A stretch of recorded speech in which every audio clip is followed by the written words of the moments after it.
Hey everyone, welcome to this video.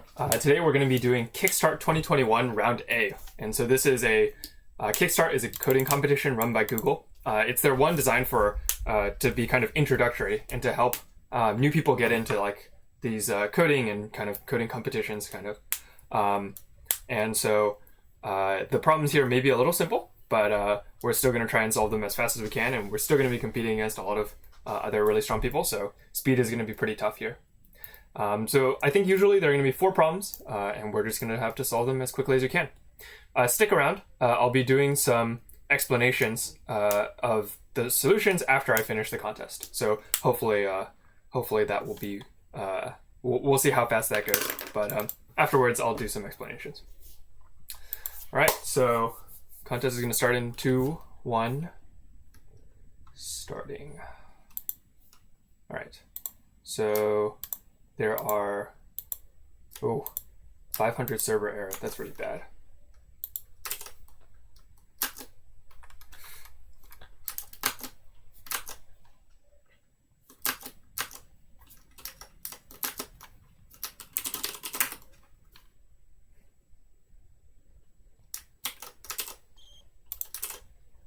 Well, looks like all the problems are server errors for now. Oh, cool. Got one. Okay, so we're going to start off by opening these problems. And the first thing we're going to do is parse them out. So let me, this button. Okay, whatever.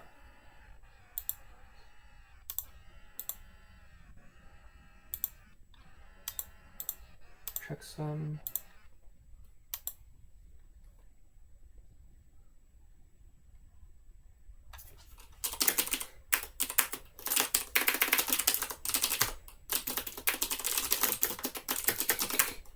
All right.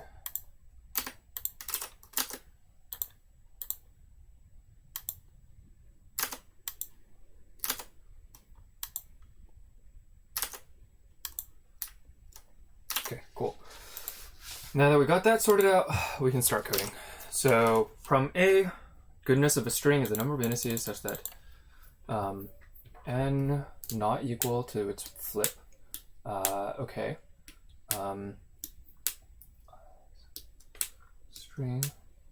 String with goodness score of k. No number of operations. Goodness score equal to k. Okay, so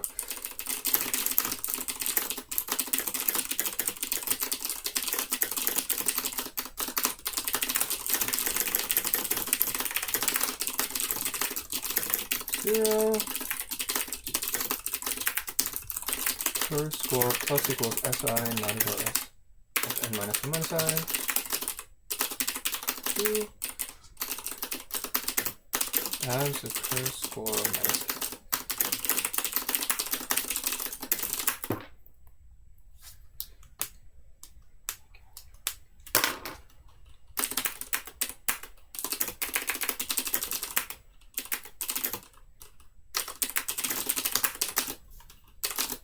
Okay, looks like this thing didn't work, so we're just going to test.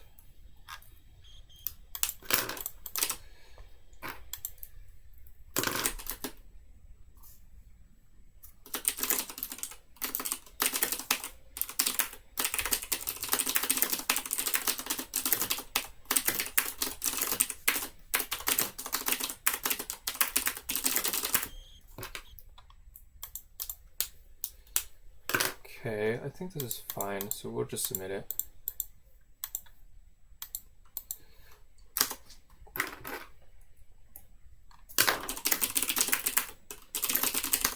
Okay, so once again the samples didn't work.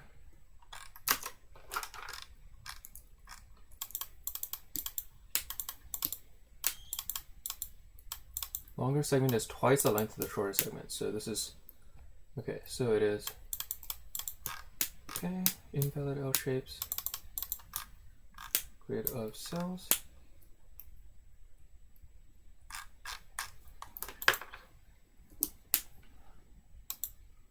Okay. Okay.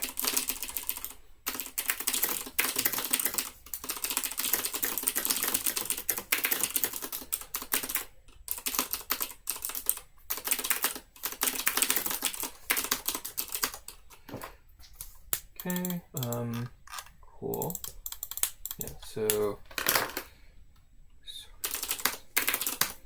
actually, yeah. Okay.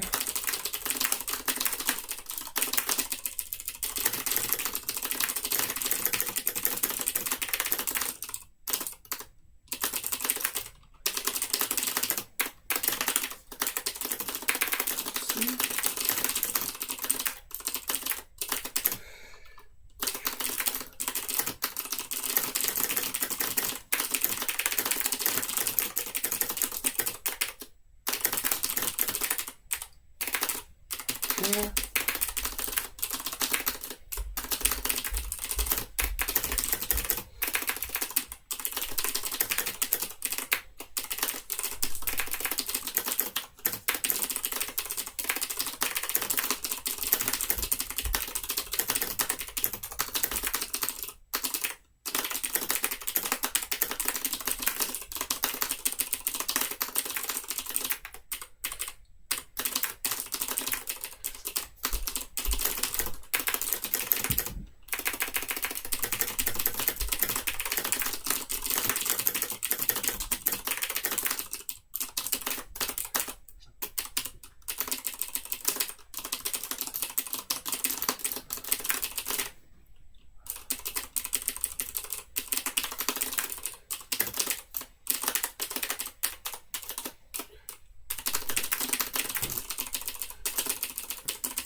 So,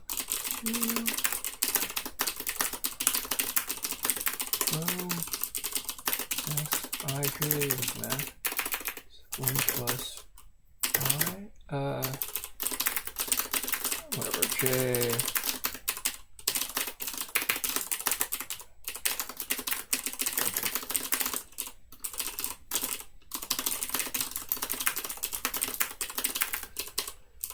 I,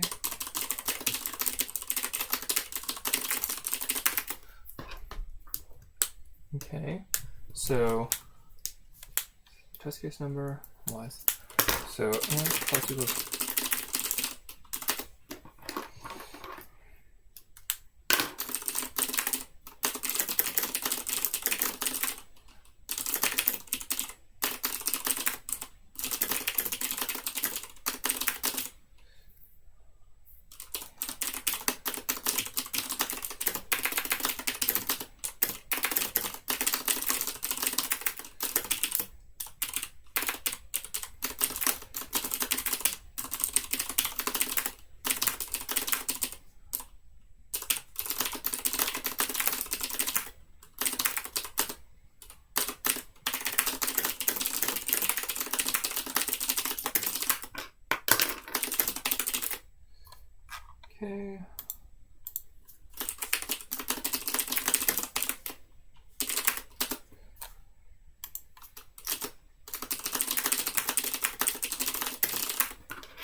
Okay.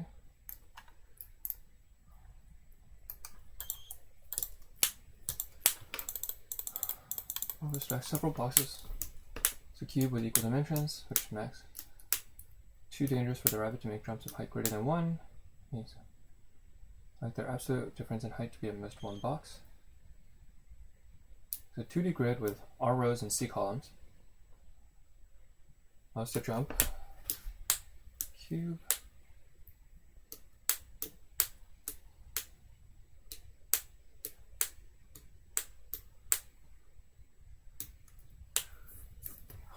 Okay. Yeah. Okay.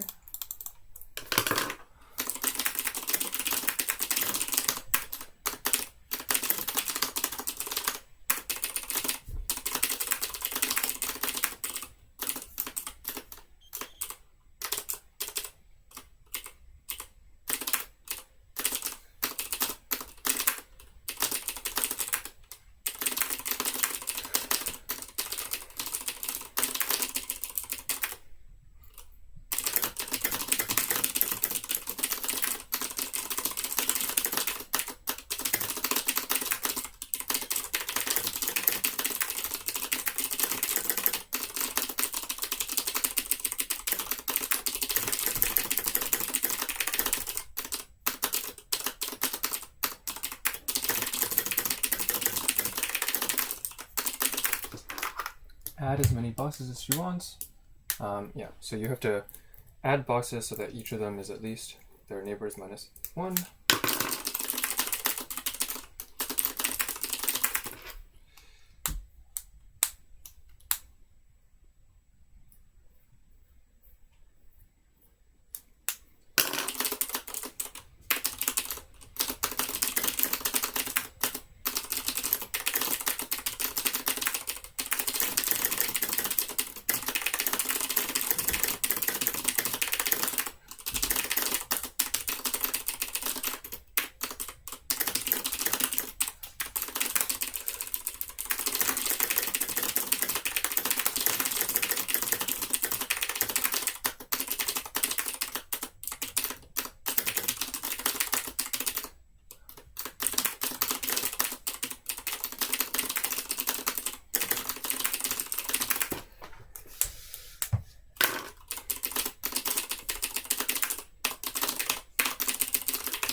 And my n-Boolean matrix, denote the checksum.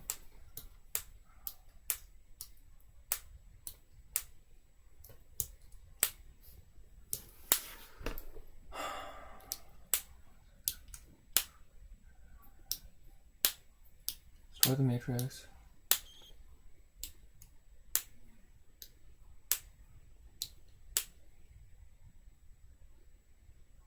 Minimum number of hours to restore.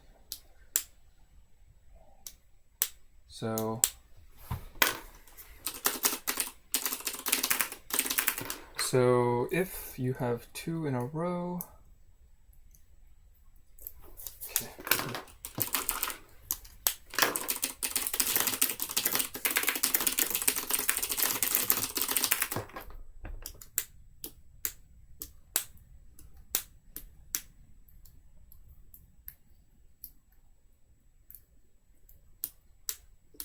If this are all unknown, you can flip all 4 of them, right?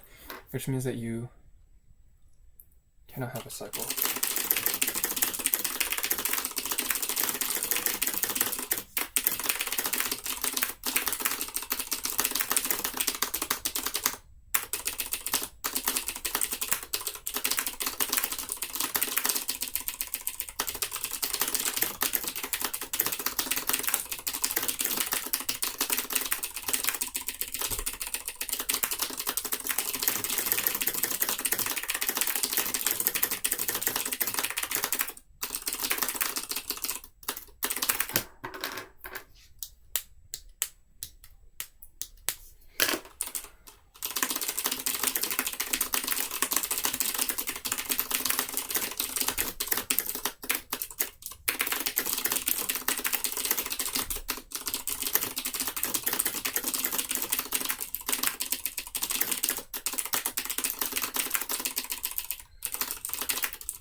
Yeah, so you can have at most 1 bad one in each row, or these things have to form a tree, right? If there's a cycle, then you can flip everything along the cycle, and then everything is bad.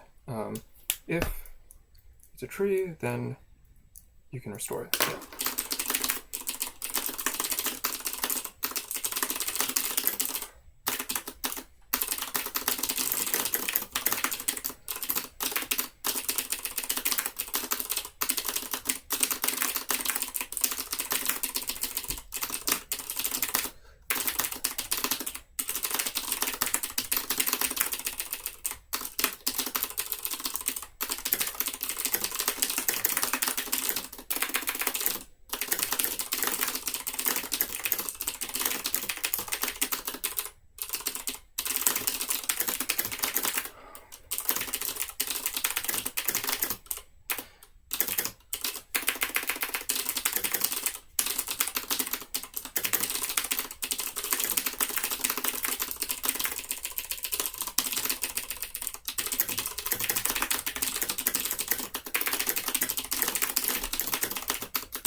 Cool.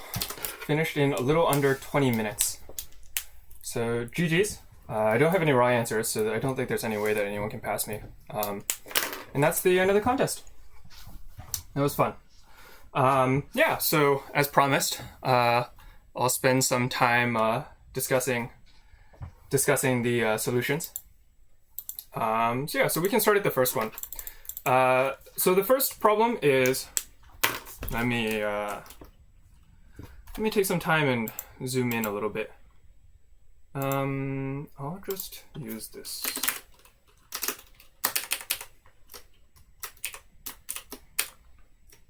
Okay, so the first problem, we're given a string, and we want to change some characters of the string to make it a particular goodness. And a string is good when the goodness of a string is measured by how many opposing pairs of characters are unequal. So in this case, the string initially has goodness equal to 1 because this B and this A are not equal. But this A and this A are equal, so it doesn't count towards its value. And so we're allowed to change one character of the string at a time. And the important thing to realize is if you want to take a pair that is equal and make it not equal, that costs one change because you just change one of them. And if there's a pair that's not equal and you want to make it equal, you just change one of them. And so each operation can change the goodness by at most one. And for each opposite pair of characters in the string, you can also just change it in one time. So all you need to do is you need to compute the initial score, and then you can just take the absolute difference between it and the target score. Because in order to get from your initial score to your target score, if it's too high, you'll take a pair that is, if you're currently too high, you'll take a pair that is not equal and make it equal. Or if it's too low, you'll take a pair that's equal and just change one of them to make it not equal. And that will take exactly the absolute difference number of operations, and you pretty clearly can't do any better. So this is kind of like just a test of basic kind of understanding and basic logical reasoning about this kind of process. L-shaped plots. So this problem is about you're given a grid and you're trying to identify these L's inside this grid, right? And so there are a few different tricks we can use to make this a little simpler. So the first thing we're going to do is we're going to say, okay, so L's can be pointing in any of the four directions, right? Up left, up right, down left, and down right. And so it sucks to have to write code for all four cases. That's always a bit of a pain. And so we really would like to avoid having to write all four of those cases. And so what we'll do instead is we'll say, well, if there's an up left right L, then we can we'll first just write the code to count the number of up left L's. And then to count the number of up right L's, we can just flip the grid horizontally, and then they'll become up left L's. And same with the downwards ones. So in fact, what we can do is we can write these two for loops where we flip the grid horizontally and flip the grid vertically, and run like kind of the same logic 4 times for and that helps take care of those 4 directions. And so to actually count up left L's, one thing we can do is we can say, well, all we really care about is we can casework on kind of the lower right cell of this L, because this is kind of the point where interesting stuff happens, where like there's a join and like you have like 2 different options and stuff. And so what do we need to know about this cell? Well, we want to know how many ones there are to the left and how many ones there are upwards, because that tells us how big our L could be. And if we know those values, that tells us exactly those are exactly the bounds on how big the L can be. And so we can maintain this just by you kind of walk through the grid and you say, okay, if this is let me go through some example. In this cell, we can say, okay, this cell has 1 thing to the left. This has 0 to the left. This has 0 to the left because it's empty. This has 0 to the left. This has 1 to the left. And then this has 2 to the left because it's filled, and then however many are to the left of this guy.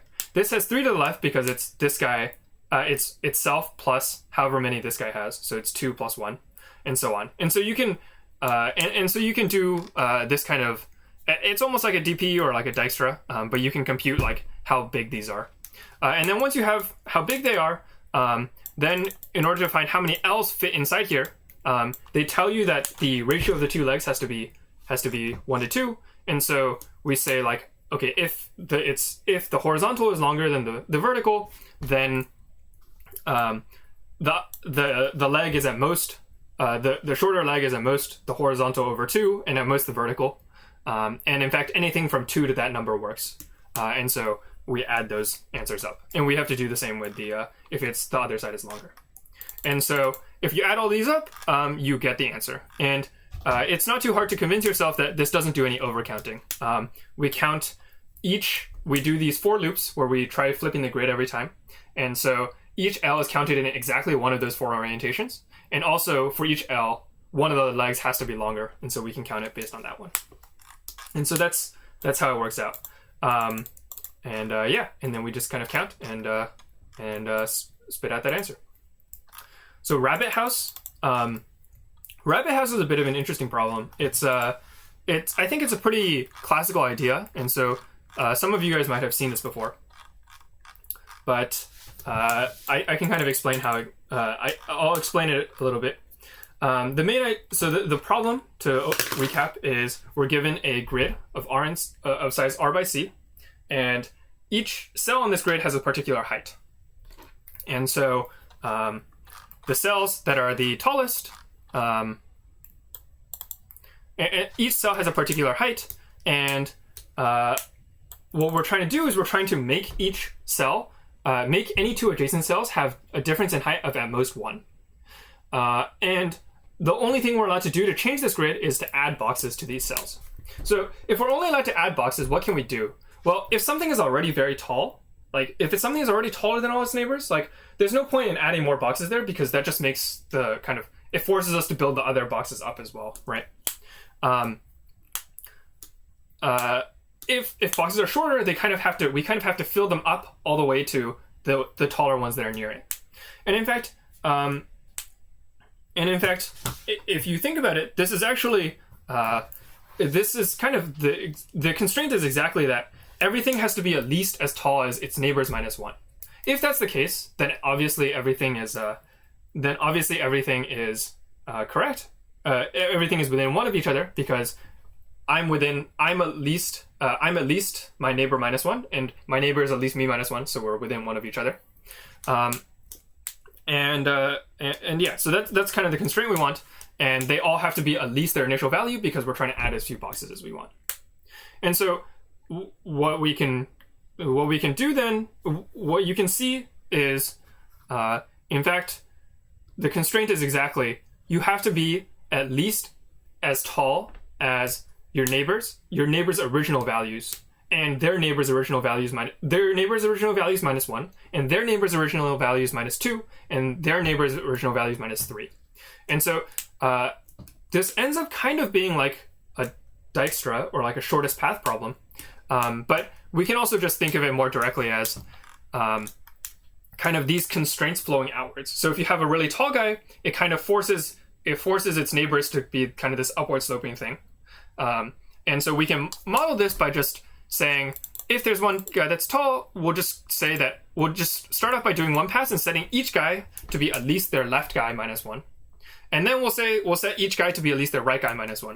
And if you run both of these, it turns out that each guy is kind of always going to be kind of pulled up by whoever is adjacent to them, and they will kind of get pulled up to the tallest guys minus the distance to the tallest guys. And then you do the same thing in the columns, and it turns out this is all you need to do. If you want to actually get the number of boxes you need to add, you can just take the final heights minus the initial heights. And yeah, it works out. And so to kind of formally prove that all you have to do is do these 4 directions, we can say, okay, well, each person's final height is at least any other guy minus the distance from that guy to you. This will always be counted because there is a path that goes only up first, or only left and right first, and then only up and down first. And then only up and down. And that's kind of the shortest path.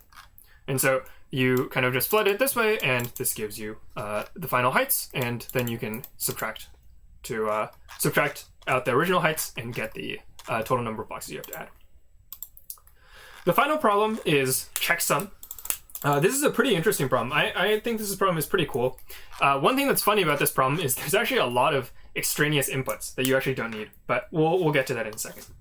So what we're given is we're given a matrix Aij, and unfortunately some of the entries in the matrix are replaced by -1. We're also given this. We're also given these vectors r and c, and r says what the sum mod 2 of the rows are, and c says what the sum mod 2 of the columns are.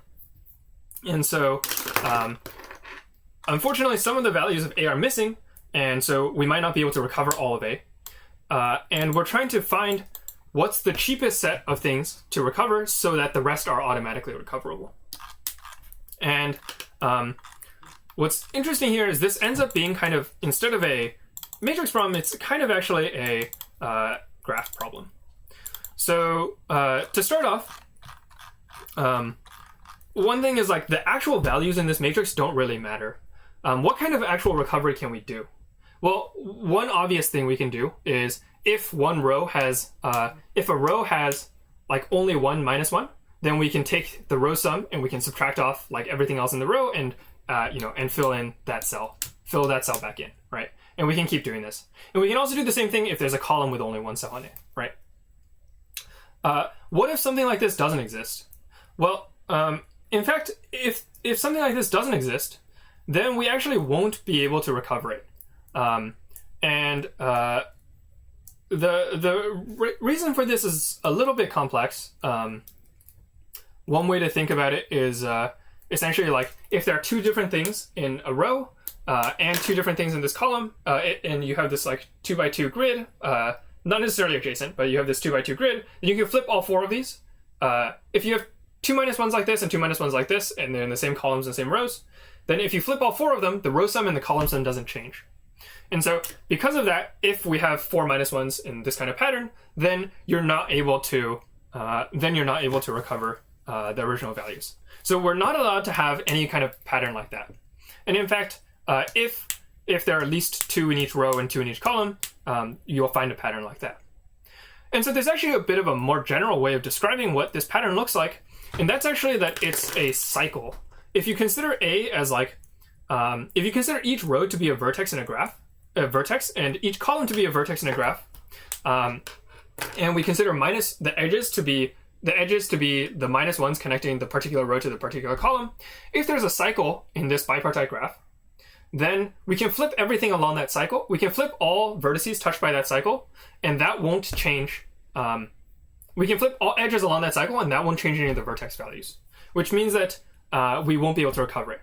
So in the end, what happens is we can recover it only if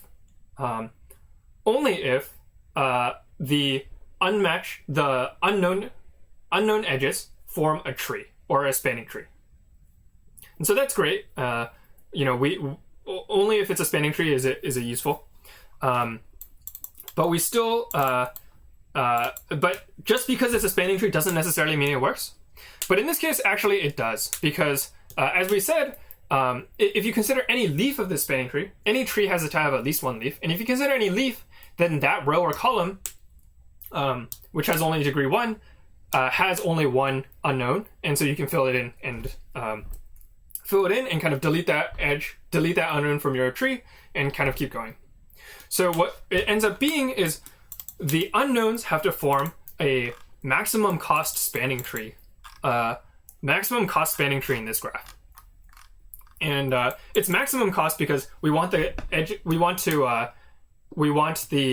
that we keep to be as low cost as possible. So we want the edges that are unknown to be as high cost as possible. And so to implement this, then we can just run minimum spanning tree. So I usually implement union find for minimum spanning tree. It's just the easiest way I know. I have to do it. And so you just run union find, and for every vertex that you iterate through the cost downwards, and for every edge that you add, you just add it. For every edge that's part of the spanning tree, you just add it to the answer. And for every edge that's not, you have to reveal it. So yeah, then you get minimum spanning tree, and you run the code, and that passes. So overall, this is a pretty interesting contest. A was pretty straightforward. B and C were both a little bit standard and well known, but I thought D was a very interesting problem with a pretty interesting structure that it kind of looks like it's about Boolean matrices, but really because of kind of linear algebraic properties, actually it doesn't really matter what the values are, what the values actually are. All that matters is what's the set of unknowns, and so we don't actually have to care about the values, and we kind of just run minimum spanning tree on the set of unknowns.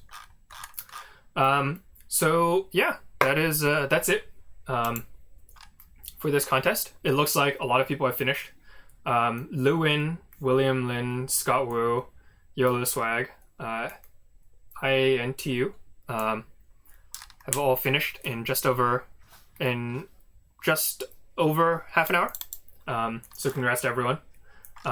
If you're interested in this, I totally encourage you guys to participate in this. You can also check out Code Forces or Code Jam. So Code Jam is Google's like bigger, harder coding competition. That's kind of not just designed for not just introductory. That's going to be starting in a week, so you guys can participate there. And there's also plenty of Code Forces contests. So thank you guys for watching, and I will see you guys next time.